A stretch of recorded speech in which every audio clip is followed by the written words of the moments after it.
বর্তমানে রাজ্য রাজনীতি তোলপাড় একটা ইস্যুকে ঘিরে, আর সেটা হচ্ছে রাজ্য সাধারণ সম্পাদকের পদ থেকে বহিষ্কার করা হয়েছে কুণাল ঘোষকে।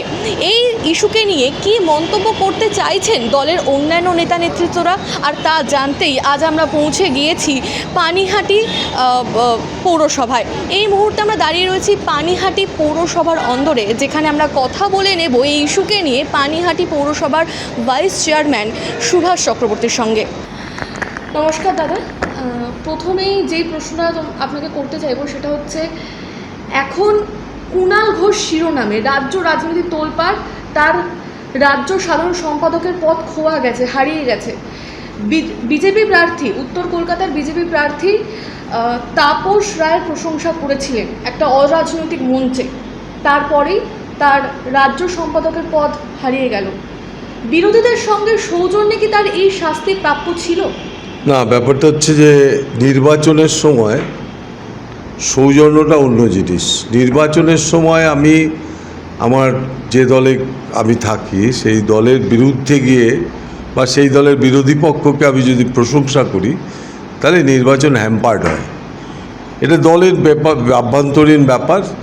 দল সিদ্ধান্ত নিয়েছে যে নির্বাচন হ্যাম্পার্ড করার অধিকার আমারও নেই।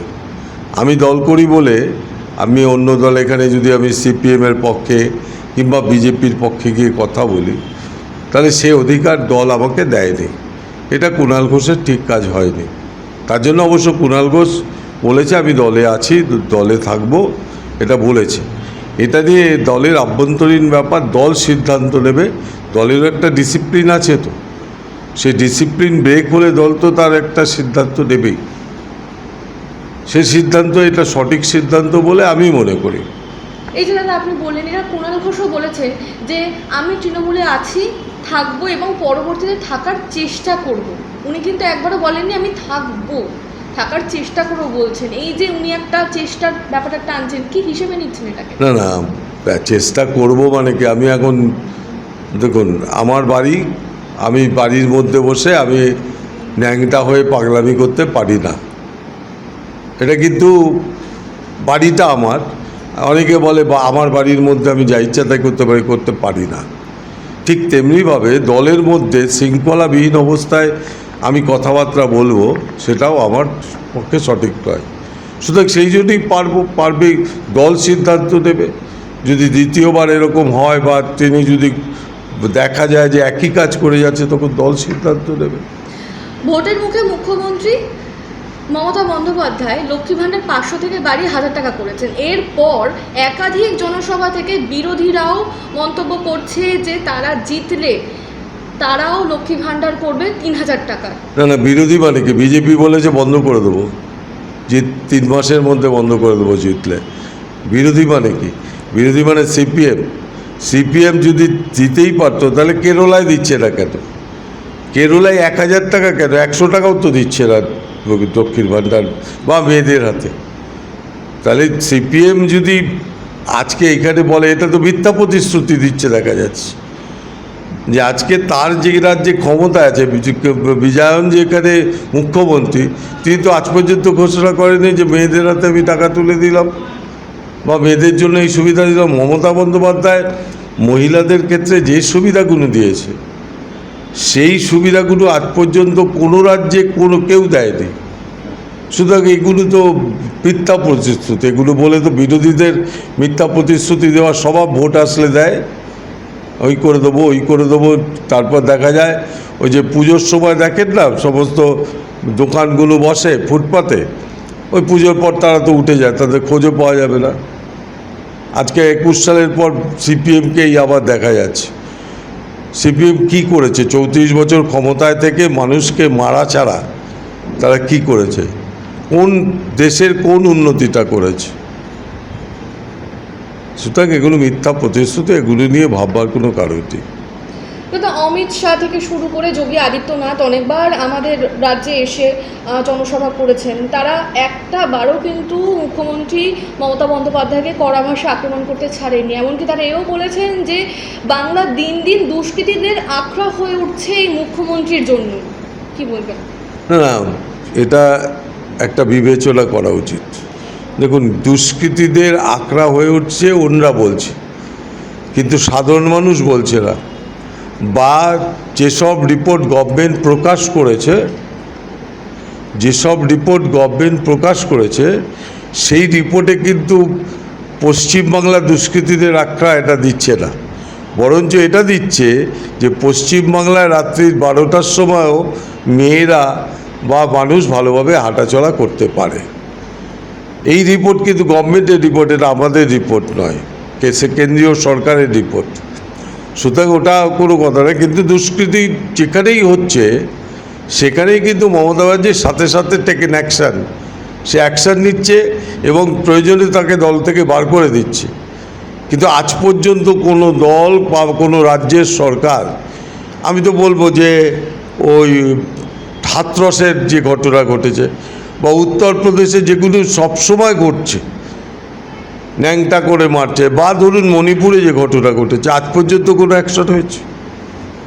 কোনো অ্যাকশন হয়নি। মমতা ব্যানার্জি কিন্তু যখন এই ঘটনা ঘটেছে সেই অ্যাকশানগুলো, এটাই আমাদের গর্ব যে মমতা ব্যানার্জি আজকে, আমাদের তো পুলিশ সবাই একজনের পেছনে একটা করে পুলিশ রাখা সম্ভব নয়, কিন্তু যখনই ঘটনা ঘটেছে তখনই কিন্তু অ্যাকশান হয়েছে, তাকে ধরা পড়েছে।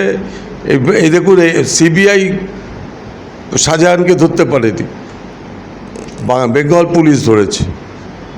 সুতরাং আজকে মনে রাখতে হবে যে অন্যায়ের বিরুদ্ধে মমতা বন্দ্যোপাধ্যায়, এটা কিন্তু প্রমাণিত সত্য। বিরোধীরা চেঁচাবে, ভোটের জন্য চেঁচাচ্ছে, এতে আমাদের কিছু এসে যাবে না, মানুষ নিচ্ছে না। দাদা, আমরা নির্বাচনের সময়, নির্বাচনের মুখে আমরা দেখেছি যে রাজ্য সরকার বিরুদ্ধে একাধিক দুর্নীতির অভিযোগ উঠছে। শুধু তাই নয়, আমরা এটাও দেখেছি যে অনেক বরিষ্ঠ নেতা দল ত্যাগ করে বিরোধী দলে যোগদান করেছেন। 4 জুলাই কি রং নিয়ে জনসাধারণ খেলা করবেন? কি রঙের খেলা হবে 4 জুলাই? আপনি দেখেননি যে 4 জুলাই না, আজকেই সবুজ আবির কেনার ভিড়। আপনি যে কোনো দোকানে যাবেন, বলবে সবুজ আবির ফুরিয়ে গেছে। কেন? আমরা দেখতে পাচ্ছি যে মহিলাদের লাইন বেড়ে গেছে, মহিলাদের ভোট বেড়ে গেছে, ভোটদানের সংখ্যা মহিলাদের বেড়ে গেছে। তাতে একটা আশঙ্কা বিরোধী পক্ষ করছে যে তাদের সিটগুলো চলে যাচ্ছে। সুতরাং একটাই খেলা হবে, সবুজ আবিরের খেলা হবে, আর তো কোনো আবিরের খেলা হবে না 4 জুলাই।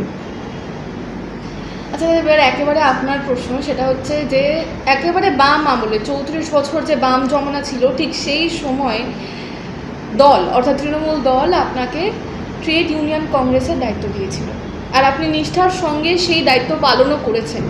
এই জার্নিটাকে আপনি কিভাবে ব্যাখ্যা করবেন, কি বলবেন? দেখুন, আমাকে যে দায়িত্বই দেওয়া হোক আমি নিষ্ঠার সঙ্গে পালন করি, কারণ আমি মনে করি যে কোনো কাজ ছোট নয়, যে কোনো কাজই আমি পালন করার জন্য সচেষ্টতা আমার থাকে।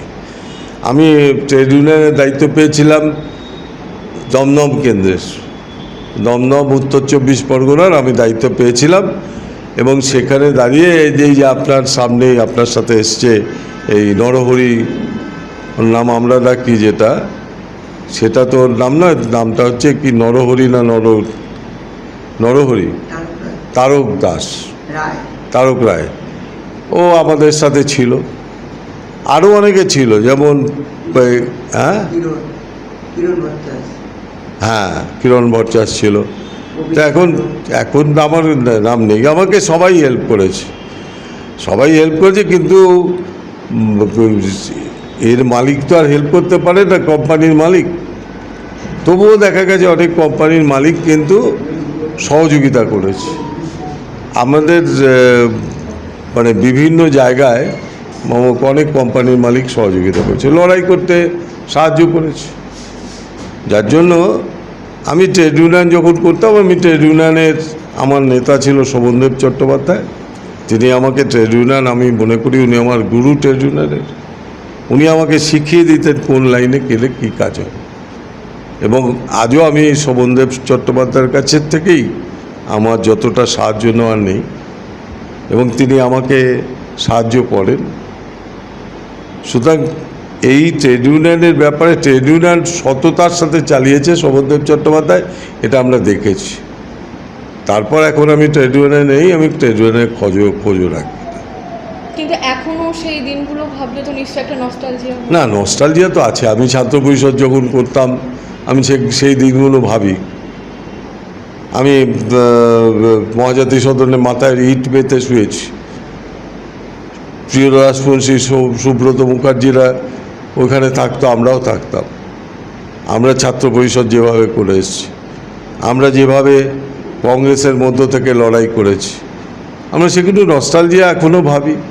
এখন তো ওইভাবে লড়াই করে বাঁচতে হয় না। এখন পার্টি করা মানে অনেক সুখ। মমতা ব্যানার্জি আরও বেশি সুখ করে দিয়েছে। তৃণমূল কংগ্রেসকে পার্টি করতে গেলে যে পরিশ্রমটা ছিল তখন, এখন আর করতে হয় না। এখন তৃণমূল কংগ্রেস ক্ষমতায় আছে এবং ক্ষমতার থাকাকালীন অবস্থায় মানুষের পাশে দাঁড়িয়েছে এবং মমতা ব্যানার্জির আদর্শে বাংলার মানুষ স্বস্তিতে আছে, শান্তিতে আছে। সেটা তৃণমূল কংগ্রেস মেনটেন করছে।